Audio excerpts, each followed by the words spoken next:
So hi everyone, we're from One Run HQ right now, and we are speaking with Hannah from Twice the Health. Hi Hannah, thanks for coming in on the show.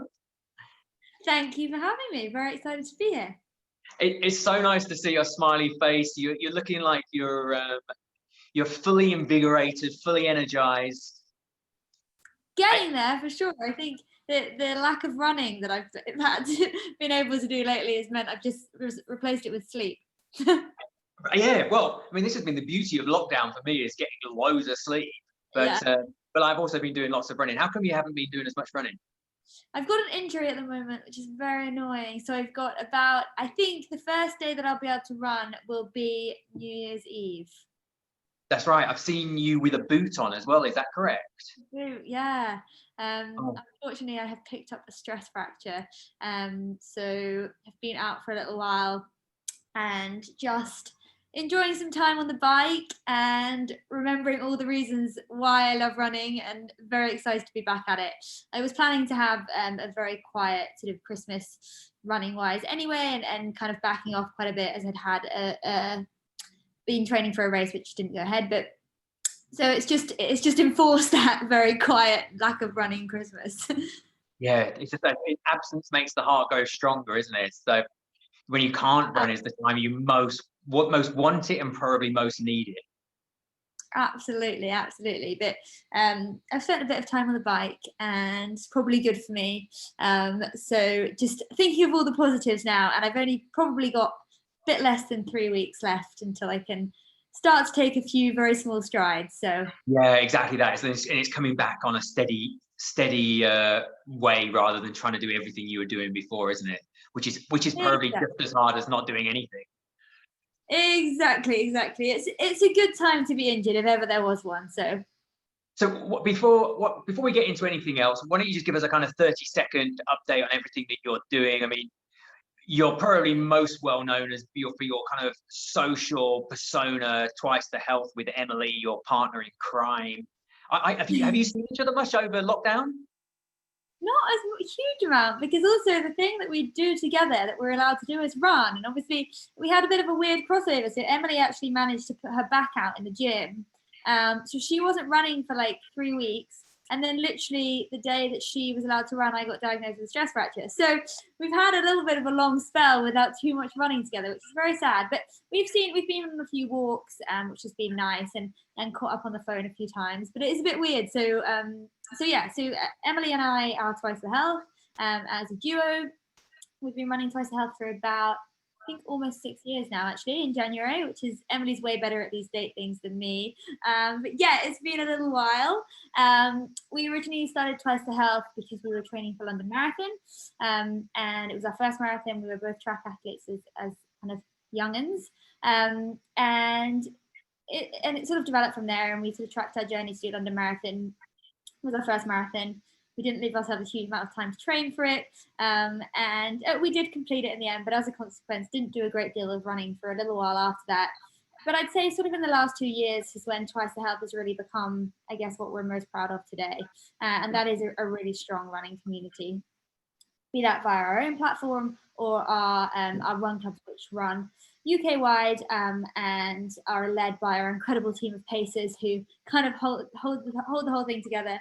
And it's allowed Em and I to focus on kind of other projects, and kind of grow other areas of our business. So we've got a running program called Run Strong, which is kind of strength and running program that we run with our coach Brad. So we've been able to put a bit more time into that last year. And then as we go into this year, or next year, I should say, it's like been a weird year. I'm losing track of where we are. Ems and I are both kind of focused on kind of big events for ourselves. So I think, as I said, in the last 2 years, we've really kind of found what it is we love doing. And for Emily, that's slightly more triathlon based, and the long stuff, so kind of Ironman, half Ironman. She's not actually done a full yet herself, but she's doing one next year. And for me, it's the longer run stuff, so the kind of ultra marathon area. But I am doing a half Ironman with her, since she has done a number of ultra marathons with me. So it's very much my turn to cough up. So next year we're both doing Vichy Ironman. And then I'll be focusing on a marathon and an ultra somewhere in the year. And Ems will be kind of quite heavily focused on the Ironman. It's a big old feat to complete one of those. So she's going to be sort of really invested in that. And then also outside of that, this year we both took a bit of time to focus on kind of areas outside of Twice the Health, but also that help us grow Twice the Health. So Emily went back to university to do her nutrition masters, which has been super exciting, so that she can go on to do her dietetics. And I took up a new job with a company called UltraX, who run ultra marathons all over the world, as their community and partnerships manager. So that's been a really exciting kind of transition for me. But it's definitely, there's a lot of crossover in both Emily's university, obviously, and my role at UltraX into Twice the Health. And I think if anything, we've been able to put like more time or more kind of consistent effort into Twice the Health, because we've been a lot more focused, and whatever's going on outside of that tends to cross over really nicely. So it's been, and obviously I moved out, so that was weird. We've lived together, trained together, had dinner together every single night for the last like 8 years, and then I moved out about 3 months ago. So that was weird, but we still talk every day and we still wear the same clothes, so it's all good. That's all that matters. As long as you're still wearing the same clothes, that's fine. Exactly. Tell me about this. Tell me about your kind of like this kind of social community you've got, because this is what One Runner has been all about. It's the connecting online as much as anything else. And the beauty is that we've connected people from 195 different countries that all share the same passion, really. And running is the thing that's bringing us together. But you quite often, I know you find this, it's like it's just been a human that kind of keeps you together. Yeah. And I was wondering, like, how's this year been for you with COVID and the fact that everything's turned virtual, hasn't it? Yeah, I mean, it's definitely a weird one. I think initiatives like yourself, like the one you've put on today, which obviously has been slightly disrupted by Instagram, but everyone is still out there running, and that was the reason that it was all put on, right? So that's the thing that brings everyone together. Like you said, that's the thing that brings so much happiness, and that has really been at the core of this year for us. We've had a lot of things cancelled, a lot of things shut down. I mean, I definitely hold my hands up and say that in the grand scheme of things, we weren't affected as badly as so many other people. We've both still got jobs. We were still able to kind of keep our community connected.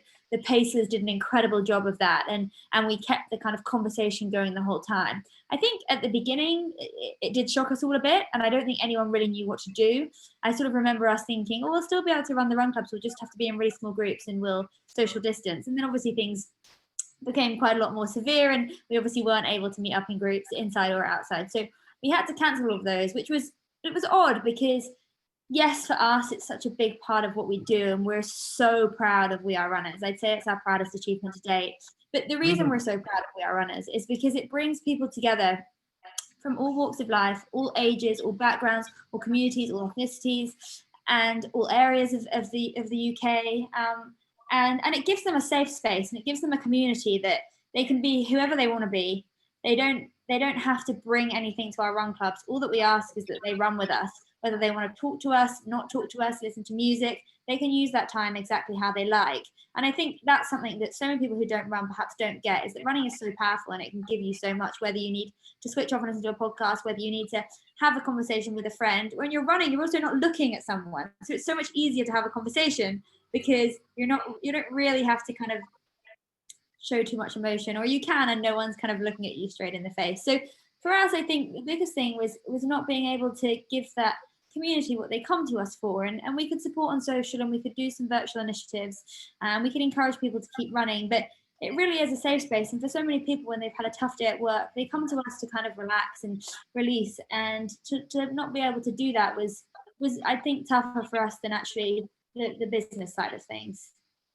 Yeah, it's amazing. I think it is amazing. And one of the things I'm always going on about is this fact that I know you're talking about all ages, shapes, sizes, and this is what I just love about running, that we just put our trainers on and our shorts on, and that just breaks down every single barrier. As soon as you kind of stepping out as a runner, you're in an equal position with every single person but beside you, and I think it's more powerful than any other sport in that way. I don't know how you feel about it.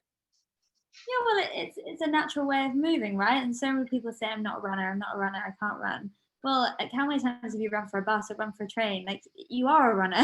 As soon as you run, you're a runner. And yes, you know, we want to make sure that we're wearing good kit to prevent injury, but all you do really need is a pair of trainers. And I think we acknowledge how much running gives us, especially like you said, when it's taken away. I've sort of thought to myself so many times over the last 3 weeks, oh, it'd be so much easier if I could just nip out and go for a half an hour run. Not because like I need to move or I need to burn calories or I need to take off something in my training peaks, because it makes me feel good and it's at my fingertips and it's easy and it's social. And that's another big thing. I think I kind of touched on it with We Are Runners, but I imagine it's the same for you. But a big part of my weekend is going running with my friends and having brunch and doing our long runs together and engaging in that activity that can sometimes challenge us a little bit or a lot with friends. And I've definitely really missed that side of things. I'm very pathetic on the bike and get very cold very easily. Not very easily, but it's cold out there. So I've done a few bike rides outside, but the majority have been on my turbo.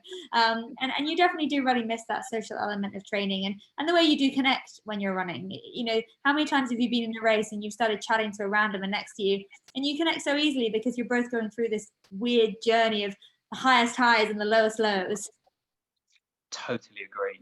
It's just the most beautiful way, isn't it? And even if you can't speak and you've got a phlegm beard hanging down, you know, at the end you always share that conversation afterwards, and you've been through the same pain together. You've kind of gone to war on your bodies and all that sort of stuff. So we're kind of running short on time, but I wanted to know, you know, you guys offer advice on Instagram with Twice the Health, like every day there's a new piece of you know, a new piece of either inspiration or ways that I can change what I'm doing to be a better person or be a better runner or be just better human, really. And so we're only just getting started. We've still got loads of hours to go. We've still got well over 10,000 runners still to run. I just wanted to kind of take a little piece of advice from you that we can kind of give to those guys and, you know, to make their day a little bit better. Absolutely. So I'm not going to give any technical advice or anything because I'm sure everyone has been hammered home about that enough. But a piece of advice that I am going to give, I'm actually going to steal off what my dad told me when Emily and I first did our first self-supported ultramarathon. We ran through the Grand Canyon from rim to rim. And it was a totally incredible experience. But one piece of advice that he gave me, and I took with me the whole time, and I noted it a lot, and I think we should do it day to day even more, is look up. I think we're so conscious, especially when we're doing intervals or doing a tough session, that we just don't look around us. And the beauty of running is that you can see incredible things and see incredible places and explore even just what's on your doorstep. Yet we spend our whole time either staring at our feet or just staring into space. Like, take in what's around you. I promise you it makes the run also kind of fly by in a weird way. So many people always say they really love running in like quiet parks. I actually really love running on the busy London streets because you are like darting in and out of people and it really kind of distracts you and there's so much to see and so much to take in. So my best piece of advice would be absolutely look up and take in what's around you. I love the fact that that's come from your dad as well. And, you know, and it doesn't matter whether you're in the city or out in the Grand Canyon or whether you're on a Fijian island or in the middle of Sudan in Africa or something. Just like keep your eyes up and just look at the beauty around you, because we are so lucky to be on this planet. We're lucky to be human beings, and it just passes that time in such a beautiful way. Cool. I like that. We've got runners all over the world. Sorry, we've got runners in 195 different countries. Every single country there are people running today as part of One Run Global. It's unbelievable. Yeah, so look up and share with us what you see. Like, it's amazing. Yeah. It's an incredible opportunity for us to see the world from where you are as well.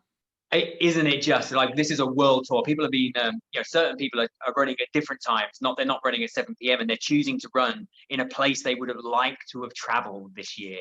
So we had people who've been running at China time and all these sorts of things. So amazing. Yeah, really nice, really nice. And Hannah, it's been an absolute pleasure chatting to you as well. Well, thank you so much for having me. Yeah, oh, absolute joy. You radiate. It's lovely. Well, so excited to watch the rest of today roll out and to see all of the runners take on their little runs all around the world. It's an incredible initiative and one we're really excited to be a part of, and absolutely gutted I can't put my own miles in. It's coming. After Christmas, you'll be able to do it.